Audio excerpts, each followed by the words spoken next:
A gente viu no ano passado a taxa de desemprego aqui no Brasil batendo mínimas históricas, mas tudo indica que esse ano o mercado de trabalho pode começar a dar os primeiros sinais de fadiga. Especialistas do mercado entendem que a manutenção da Selic em patamares elevados pode tirar o fôlego dos recordes para esse ano. Daniel Duque, pesquisador associado do FGV Ibra, está com a gente para falar sobre as expectativas do mercado de trabalho para esse ano. Daniel, seja muito bem-vindo, é um prazer ter você aqui. Muito obrigado, boa tarde. Daniel, queria começar entendendo exatamente essas perspectivas. A gente teve essa publicação, a divulgação de um desemprego na faixa de 5,2%, né, o mais baixo da série histórica, mensurado exatamente por esses dados oficiais do país. Queria entender quanto tempo vai demorar para que a gente perceba esses primeiros sinais de desaceleração ou pelo menos um arrefecimento do nível de emprego, dado um cenário de Selic bastante elevada, que mesmo com a perspectiva de queda, né, vai continuar em patamares elevados ao longo de 2026. Bom, na verdade, o cenário ele já é de arrefecimento, mas um pouco mascarado. Se a gente olha a taxa de desemprego, né, ela é uma composição entre a população ocupada, né, pessoas que estão efetivamente empregadas, e aquelas que estão tanto empregadas quanto procurando emprego, né? Então, se você pega ali a diferença disso, você encontra a taxa de desemprego, ou seja, quantas pessoas procurando emprego existem ali na força de trabalho. O que acontece é o seguinte, a população ocupada ela estava crescendo realmente a níveis bastante elevados por muito tempo. O mercado de trabalho mostrou resiliência por mais tempo que se esperava. A gente pegou ali não só um 2024 muito bom, mas também um 2025 que foi melhor do que esperado. A economia também performou melhor, enfim.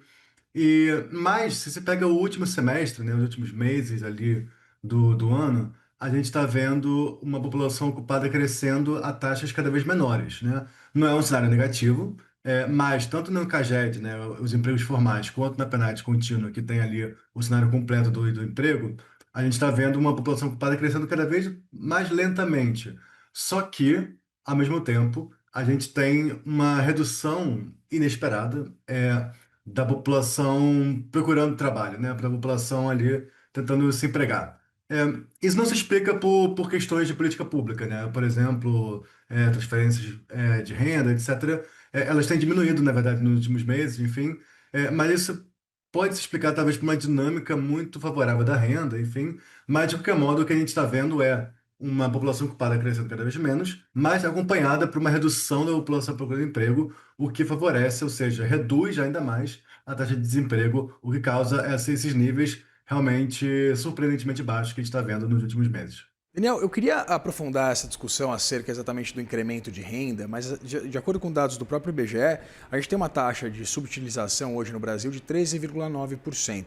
Eu queria entender o que essa taxa significa, que se são patamares altos ou baixos, e evidentemente também interpretar essa taxa dos desalentados, né? Você falou sobre a população procurando emprego, temos um contingente de cerca de 6 milhões de brasileiros em idade de trabalho que não está de fato trabalhando, né? Que faz parte desse contingente de desempregados, mais 2,6 milhões de desalentados. Que correlação a gente pode fazer entre esses números?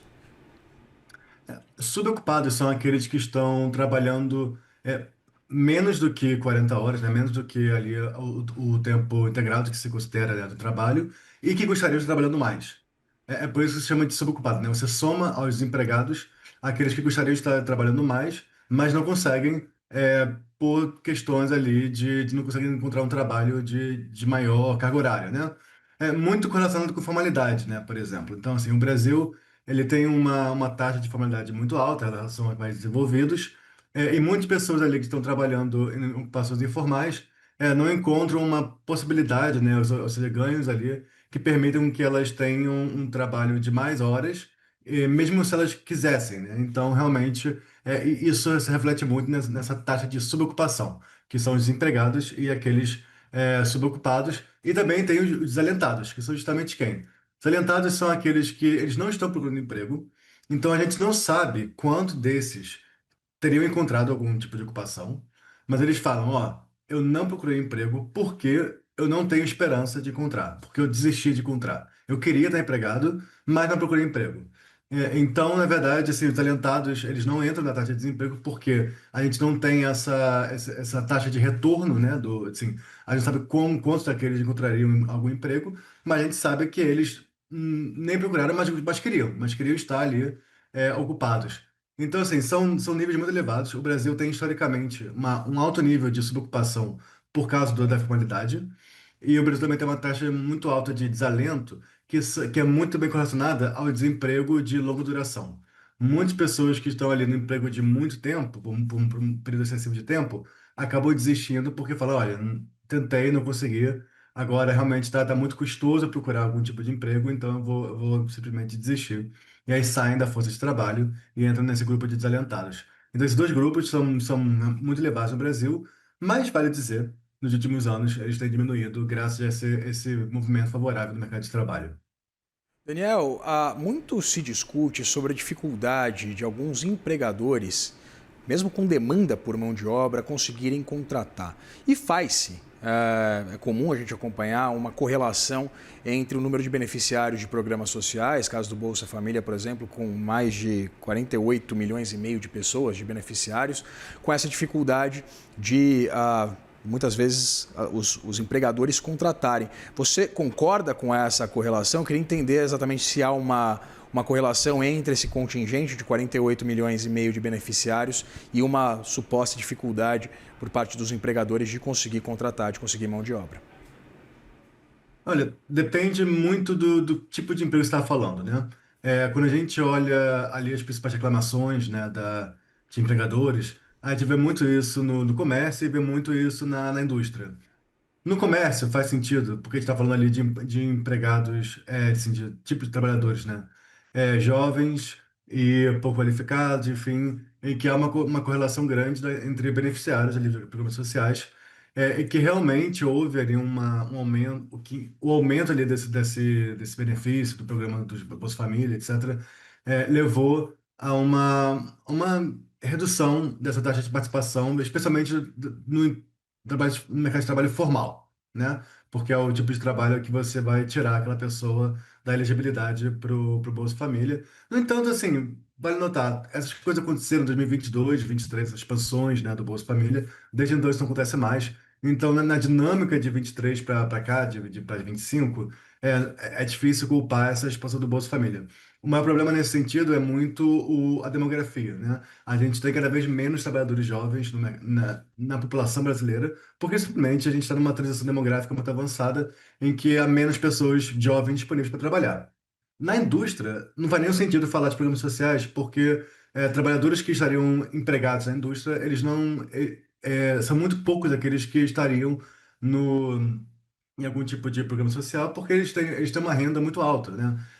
Trabalhadores da indústria têm uma renda algumas vezes maior do que o benefício do programa do Bolsa Família ou até do PPC, enfim, são salários relativamente elevados, de modo que não faz muito sentido realmente falar dos programas sociais para falar dos trabalhadores. De novo, é uma questão ali de qualificação, de falta ali de você encontrar trabalhadores qualificados, é uma questão de rotatividade, né? Cada vez mais está entrando e saindo pessoas ali das indústrias. Isso também dificulta de você produzir mais com o mesmo número de trabalhadores. E tem, de novo, uma questão demográfica muito importante que as pessoas realmente costumam não levar em conta. Daniel, eu queria abordar também a reforma trabalhista que a gente acompanhou ser aprovada em 2017 e, evidentemente, uma tendência maior de pejotização. A gente vê um incremento no número também de MEIs no mercado de trabalho brasileiro.